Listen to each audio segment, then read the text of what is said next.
Hey guys, is this thing working? Yeah, there it is. All right. What frequency is that running on? Just out of curiosity. It doesn't say. It says channel 4. You want that? No, it's 530.025 to 559, so you can find it there. Do it. Do it. All right. So your presenter view. Well, that didn't work. How's everyone doing? You guys got the pizza and the beer? Everyone find all that? Working good? Oh, might be why. Guessed. Oh my gosh.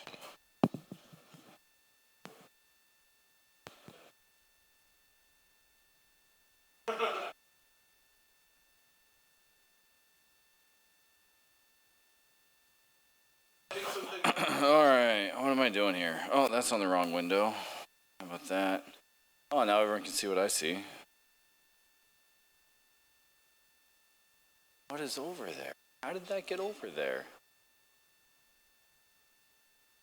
Sweet. All right, we win. All right, welcome to SecDSM. You're at SecDSM 101, where random people provide content. And so if you're easily offended, well, this might not be the place for you. Maybe your computer will get hacked because we're all probably security people. So we do a transparency report every month, thanking and speaking to the people that provide us this opportunity. So the space, the beer, and the food are all provided by Pillar Technologies. This place is called The Forge.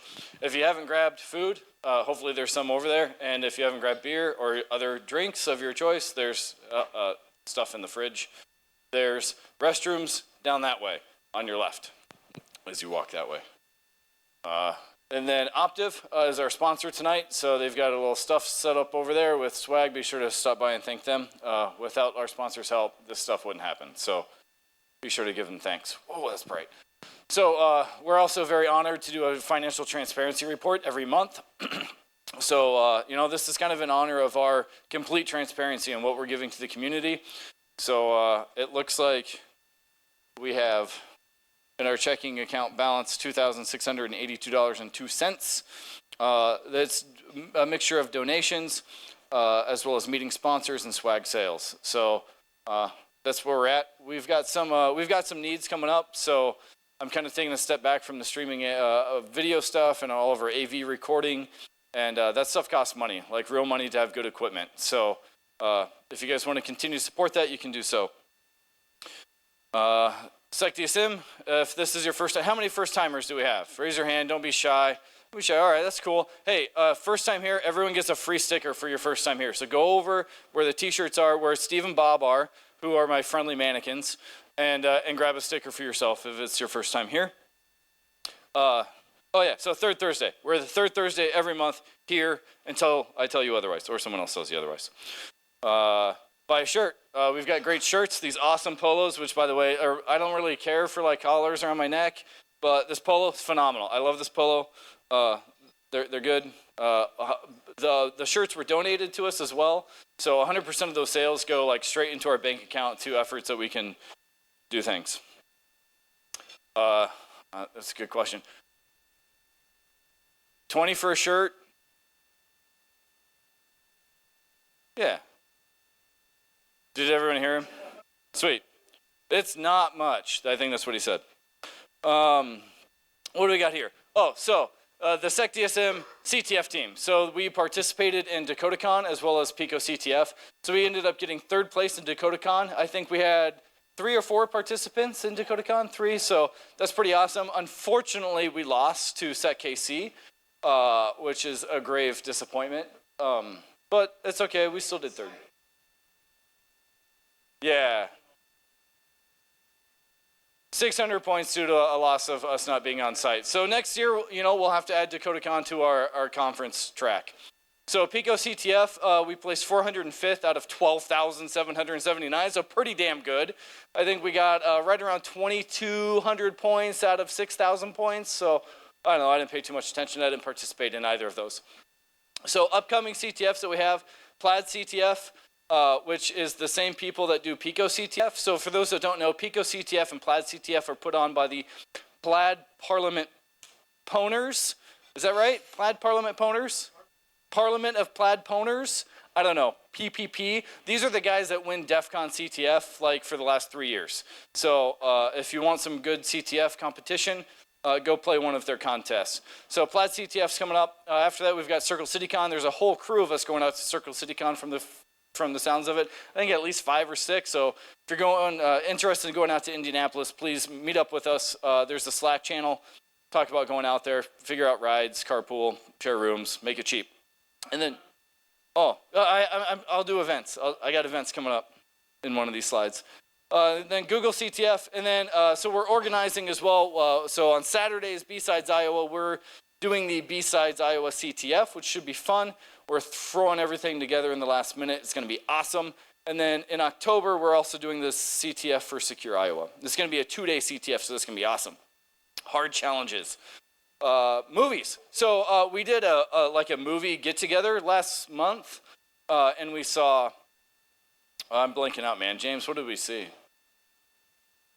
Ghost in the Shell. Jesus, thank you very much, audience. So we saw Ghost in the Shell. It was pretty cool. So there were some other movies that are coming up that we kind of want to do the same thing. So Valerian in the City of a Thousand Planets is coming up July 21st. So this is the same guy that did The Professional, Fifth Element, Taken, and Lucy. So if you're a fan of those, you're going to be a fan of this. And then Blade Runner 2049, the same guy that did Alien, Blade Runner, Black Hawk Down, Numbers, The Martian. You guys can read. You're all good. So one of the things that we wanted to do was when it's a sequel or like a remake of an original, like Blade Runner 2049 is going to be a sequel, we wanted to watch the original. So we're looking for a venue to watch the original. And so maybe like the week before, the same day, I don't know. Let's find a venue and watch Blade Runner. So that's cool. And then I'm going to hand it over to James Beal, who's going to do the news, and then I'll be back. Cheers, by the way. Welcome to SecDSM.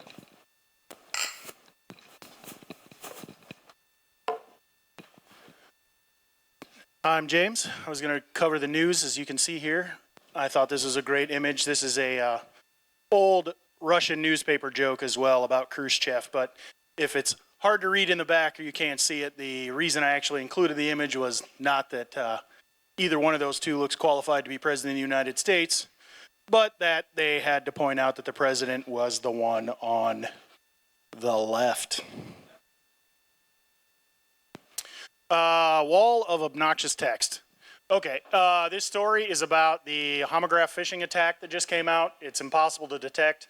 I put this up here just because everyone probably does not exactly know what a homograph is. These attacks have been known about for years. This is the site legit address when it's actually in non-Unicode characters. And this is actually protected in certain browsers by something called Punycode, which attempts to render the Unicode characters in the URL to stop it. What this actually looks like is a picture on the next slide, which I'll flip to here in just a second. The issue is it's phishing. We're all aware of phishing. Everybody falls for phishing, even the easiest ones. Anyone that phishes people at their company knows 20, 30, 40% of people fall for the easy ones, like, hey, here's an e-gift card for non-denominational, not Easter weekend, and everybody clicks on it, right? So this one is awesome because, as you can see in the image on the next slide, it's kind of blurry, so that's really awesome. You can actually register domain names in a set of characters with XN, 2 dashes, and then that code there is a single language Unicode, and it actually shows up as apple.com. And so there's a bunch of examples of this out on the web. The big problem is, at the time this came out, which is this last week, you've got Chrome, Firefox, and Opera, and then Internet Explorer, Edge, Apple, Safari, Brave, and Vivaldi were not vulnerable to this because they had blocks in place. According to when I was looking at the news, Chrome, with its latest update that I think came out yesterday, this morning, something real soon here, actually has some protections in place for this. If you are a Firefox shop, if you use Mozilla Firefox at work, there are some setting changes you can make to stop this from working. So if that's the case at work, I would recommend going and checking that out further. This is pretty awesome. So we had Mirai and hitting all everybody's IoT malware, and then someone did exactly what all of us joke about doing, which was turning around, writing their own botnet, and taking over all the Mirai machines so Mirai can infect them. Unfortunately, the only real problem with this, and I don't think I noted it in the text, is that this does not last through a reboot. So if someone happens to reboot their Mirai infected security camera, the Hajime botnet attempts to take over, but then if they reboot it again, Mirai can come back. So it's essentially a fight of the botnets between the dude who has the message there at the bottom that's hard to read that says he's a white hat and securing some systems. This one's interesting as well. I thought this was funny because it's like the printer one that we had from a couple months ago where the dude was hacking printers and printing out funny messages on the printers to prove to people that they were open and a problem. Microsoft actually got patches out for the Shadow Brokers exploit, which is great for them, but the question is, how in the hell did they get them? So the Shadow Brokers came out, Equation Group, which we're assuming was potentially tied in the NSA, but there's no proof for any of this stuff, right? Wink, wink. Don't ask Jordan because he won't tell you. So the dump had a whole bunch of tools in it, and when Microsoft looked at it over the weekend, I believe this dump actually happened at like 2 or 3 o'clock in the afternoon on Friday, so it ruined the long weekend and vacation time for some of the Microsoft people and everybody else who cares. But they supposedly had a lot of this stuff patched already, so whether they had it leaked ahead of time or Microsoft for once in their lives was actually ahead of the game, I guess we'll see.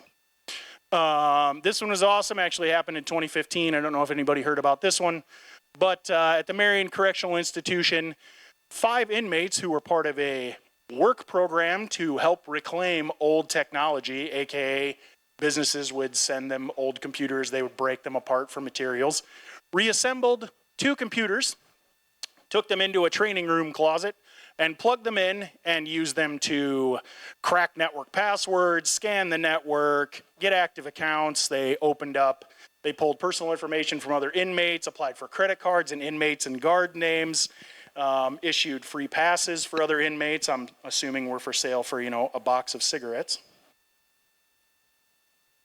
And then, once again, not a question to our members of law enforcement in the audience, but we have the look that the Longhorn Cyber Espionage Group is allegedly part of the CIA. Symantec has been tracking this group for a long time.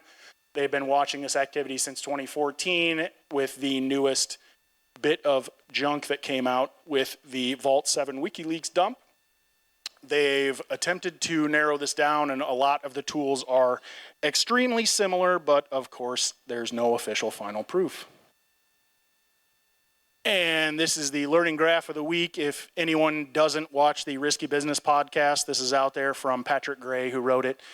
This is hard to read, so the slides are out there if you actually want to grab a copy of this. I love that he attributes it to ThreatBot and the Norse Pew Pew map, which, if you guys aren't aware of, is still actually live. And I put it up on one of my SOC screens to screw with our director of IT when he comes into my office. And to finish off, it's been a great week. In the last couple weeks, actually, for PR failures.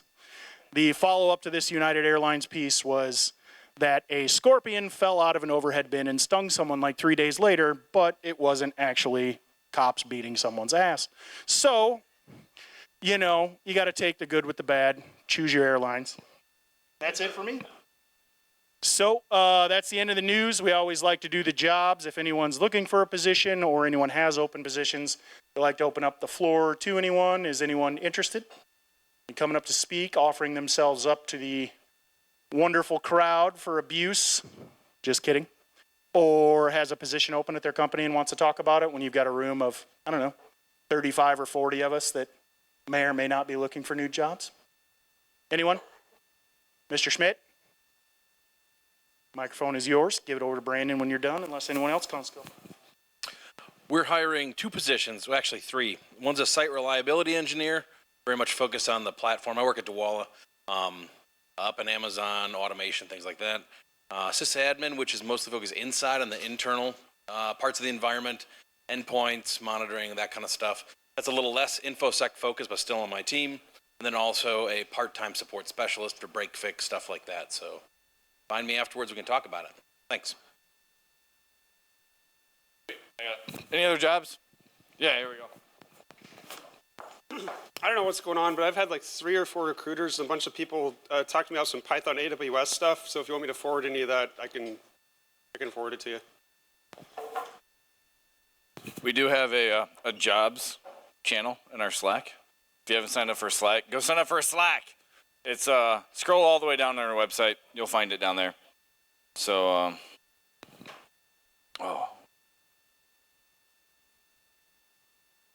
do you see my slide? Hold on. Let's see if I can break this.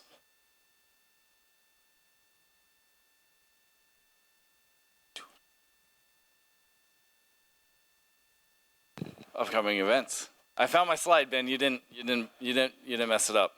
All right. So B-Sides Iowa coming up on Saturday. If you're here, you should be there. If you're not there, I'm going to be a little sad. ThoughtCon, May 4th and 5th. If you don't have tickets, then you can scrounge around on Twitter and try to find some. Otherwise, they're sold out. B-Sides KC, hey, I've got a ticket to that I can't go to because of my daughter's birthday party. So if someone wants to go to B-Sides KC, let me know. Otherwise, I think tickets are $20. Circle City Con, like I said, we've got a large crew going down there in June 9th and 10th. It's one of the best conferences I've ever been to. It's the right size. It's the right place. It's like 7-hour drive. It's a good time. B-Sides Minneapolis coming up. I know that there's a small crew going there at least. And then we've got B-Sides Las Vegas and DEF CON coming up in July. So if there's anything else, so go to like secdsm.org/events and all that shit's there. All right, agenda. Hey, what are we doing today? Hey, is anyone here from Area 515? Anyone? Going once? Bueller. Area 515. Area 515. Okay, sweet. So we're going to skip Area 515 and we're going to jump ahead.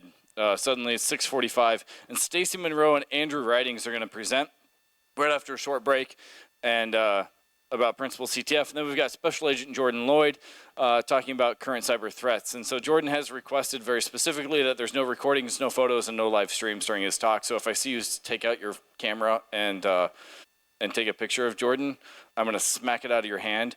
And I was recently notified that it is a class, keep me honest here, a Class E felony to surveil a federal officer without a warrant. So if you want to go to jail, don't follow these rules. I'll turn everything off, I promise. All right. Now I don't know how to control my slides anymore. Did I get, no. All right. Oh, so next month, because everyone always leaves right away after the last talk, so I wanted to talk about this now. So next month we have Sherry Davidoff from LMG Security coming. She's giving a talk about do-it-yourself cellular IDS. This is it was actually a DEF CON talk like 2 years ago where they literally took apart a femtocell and put snort on it. So you can determine when your phone is infected with malware. Again, at the request of the speaker, there will be no recording or live stream during that talk. So be here for that talk. It's the only speaker that we have right now. So we've probably got time. She requested 90 minutes. So if we want to stretch it a little bit long next month, we could definitely do another speaker. Or throw in a tool talk if someone's got something cool like that. And I think that's the end of my slides. I don't know how to control these anymore. Yeah, so that's it. So we'll take 15 minutes here, and then we'll get started with Stacy and Andrew. Thanks, guys.